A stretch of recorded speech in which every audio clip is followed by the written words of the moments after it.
Mga brothers, welcome sa panibagong walk around review. This time around, iikutan naman natin ang latest na naked sports bike ng Bajaj. Ito nga yung N160. Pero bago tayo magpatuloy sa ating ikot, sa nais pong suportahan ang ating YouTube channel, baka naman pwede kayong mag-subscribe at i-like ang ating video. At kung dito naman kayo sa Facebook nanonood, mag-follow na kayo at i-share naman ang ating episode. So mga brothers, let's go! Sa go!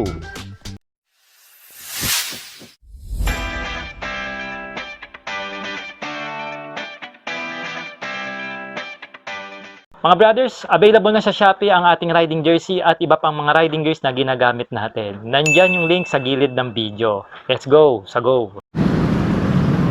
Mga brothers, nandito pa rin tayo ngayon sa Motorcycle City para tignan ang mga motorsiklo ng Bajaj. At eto na nga, iikutan na rin natin itong si N160 o si Pulsar N160 mga brothers. Isa nga itong napakasulit na naked sports bike in 150 to 160cc category mga brothers. Tignan nyo naman, pinaliit na NS400C ang datingan niya. Pero wag ka mga brad, kahit ganyan yan, siksik and loaded yan pagdating sa features and accessories mga brother. Ayan o, mag 360 view muna tayo rito para at least makita nyo kung ano yung tindigan na meron siya. O, diba?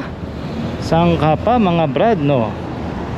Ayan o, so itong nire-review natin is color gloss black. Alam ko may iba pa siyang kulay katulad ng gloss red, pero para sa akin maangas talaga itong gloss black, no? So dito sa harapan mga brothers, meron tayo ritong robotic style na ulo. Para siya nga MT-15 din ng Yamaha ang kanyang datingan. Ito yung mata, ito yung pinaka parang nguso o bunga ano. Ito yung daytime running lights niya, LED na yan. At naka-projector lang po ang headlight nito mga brothers. Ayan, kung nahihinaan naman kayo, pwede nyo palagyan dito na mini driving light dahil meron na rin siyang kasamang crash guard. Tsaka yung palikpik, no, ng kanyang tangke hanggang dito sa kanyang tinidor mga brothers. At habang mga brothers, meron tayo ditong gold cast na inverted forks, no? Branded na rin by Endurance yan. At good thing meron siyang reflector. Chinecheck ko yung kanyang pairings dito sa harapan, no? Fender niya, tignan nyo naman kung gaano ka-flexible. O, pwede nyo pa sagad. O, di ba? So hindi ito basta-basta mag-shattered, no? At naka-disc brake ang harap natin, no? Branded po ang caliper niya ng Grimeca, dual pad piston po yan. At syempre meron na rin itong ABS, no? So 100 by 80 po ang kanyang gulong dito, branded by MRF. Pwede na rin ito kahit papano, pwede nyo ng pagtsagaan. Pero ako, para sa akin, palitan ko ito ng performance tire o yung mga aftermarket na tire, no? By the way, naka-tubeless ito at meron po tayo rito sporty style na mags. At ito po, bakal po ang kanyang pagkakagawa mga brothers. Ito po yung crash guard nyo, kasama na rin ito, no? Isa ito sa magandang accessories, no? For the safety natin, no? At hindi tayo magkaroon ng injury sa hita kung sakaling magka-crash tayo o mag-slide na, wag naman sana. So dito sa likod mga brothers, meron tayo ritong split na bakal na grab bar. Ayan, ganda, no? And then nakalabas po ang ating taillight dito. Ayan, ito pa rin yan, split type LED yan. Yan naman ang trademark ng Pulsar. And then ang ating turn signal lights pala rito LED na, pati rin doon sa harapan mga brothers. At ito, gusto ko to, may kasama ito, no? Siguro pag ito nilagay mo yung plaka dito, talagang hindi aalog eh. Bitin po yung fender natin dito sa likod, kaya naman naka-split siya. Ito yung pinaka tire hugger niya mga brothers. Ang gusto ko rito, may kapit sa kabilaan, no? Yan, no, kabilaan yung kapit niya, so hindi siya ganun na aalog o magbabibrate, no? So meron din tayo ritong tire hugger. Yan, dalawa po yan mga brothers para hindi maputik. Pero ngayong summer pwede nyo tanggalin to para mas maging sporty look. Malinis yung ilalim natin dito dahil mga brad, naka monoshock tayo dyan. Ayan, no, adjustable po yan. At ang swing arm, parang masasabi ko aluminum siya, kinakatok-katok natin, no? Siguro para sure dikitan nyo ng magnet. Pag hindi dumikit, aluminum. So nagwa-wonder kayo nasan yung kanyang tambucho, ito po nasa ilalim lang, underbelly po kung tawagin, no? Diba? Single exit yan, no? So napakalinis ng lumikod itong motor na to. Disc brake tayo rito mga brothers at single pad piston caliper, no? Ayan, ang maganda rito mga brad, meron na rin tong ABS. Makikita nyo naman may sensored po, no? 130 by 70 ang gulong natin dito. Of course tubeless din ito, branded by MRF.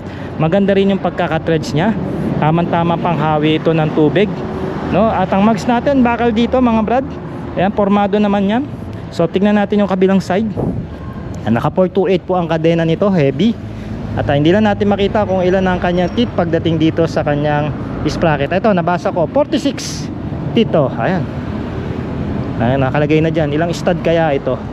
Alright, so maganda rito, may center stand. Kumpara doon sa mga 400cc ni Bajaj, wala na. Ito meron pa kasi small displacement ito eh. Alright.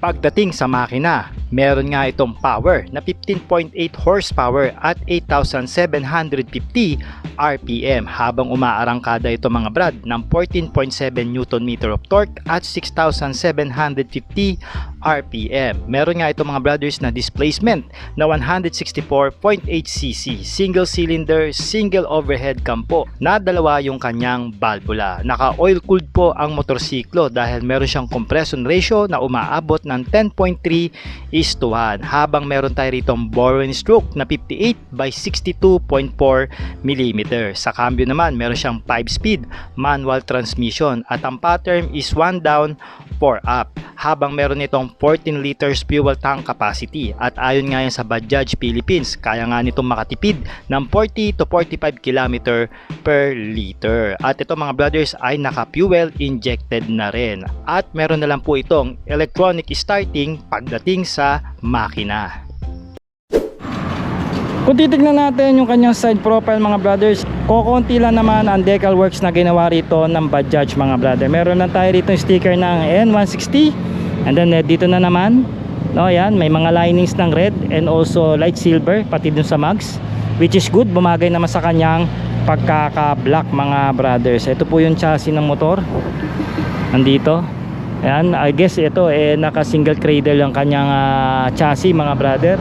Ayan, ang tapakan natin dito, ito pa rin, no, aluminum, tapos itong sa rider section may goma siya para hindi basta-basta dumulas, no. Pagdating dito sa upuan, naka split seat setup po ito. Ayan, may logo rito ng Pulsar, no. Ito ordinary lang yung nilagay nila rito ng upholstery mga brothers, masasabi ko.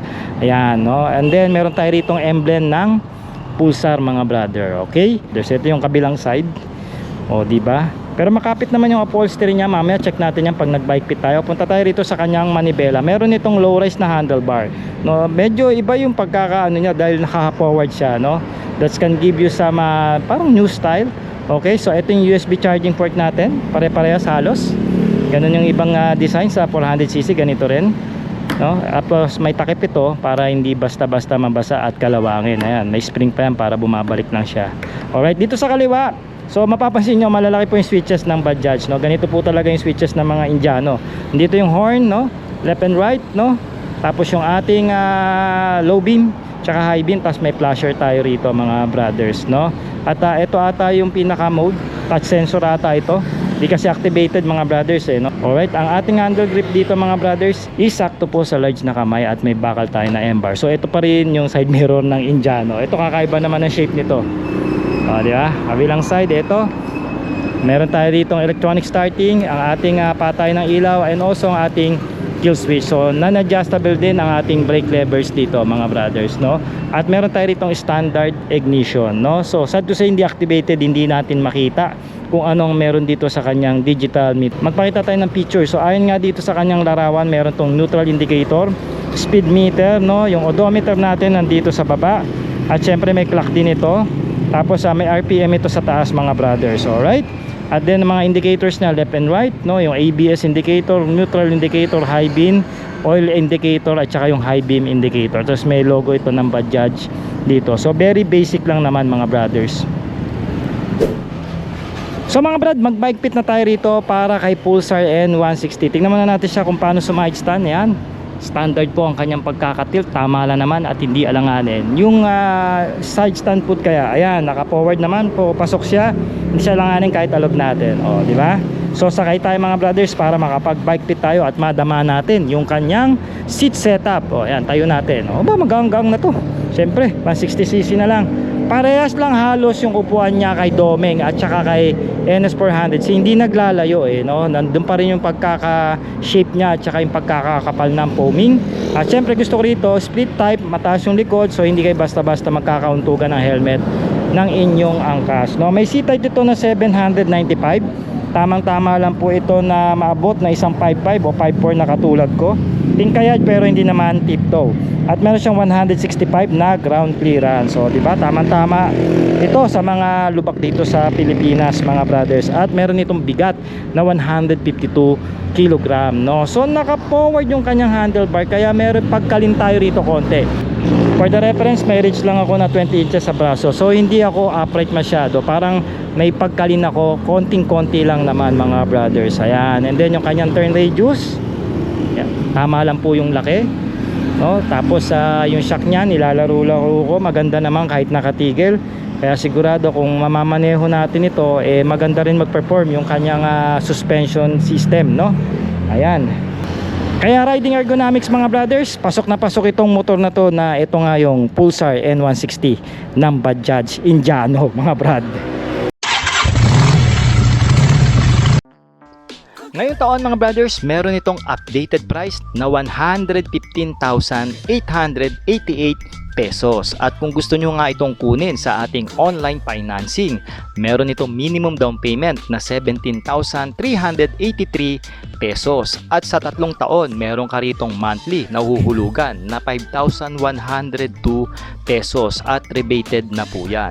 So sa mga nais mag-apply ng online financing, maaari po kayo mag-call and text sa ating cellphone number o kaya naman mag-PM sa ating Facebook page. Yan po ang Sort Moto. At syempre pa, sino ba dito ang nagustuhan ang motor na ito? Mag-comment naman kayo ng yes at isama nyo na rin ang inyong location para alam ko kung saan nakakarating ang ating video. At abang lang, mga brothers, dahil marami pa tayong iikutan na motorsiklo ngayong taong 2026. Alright.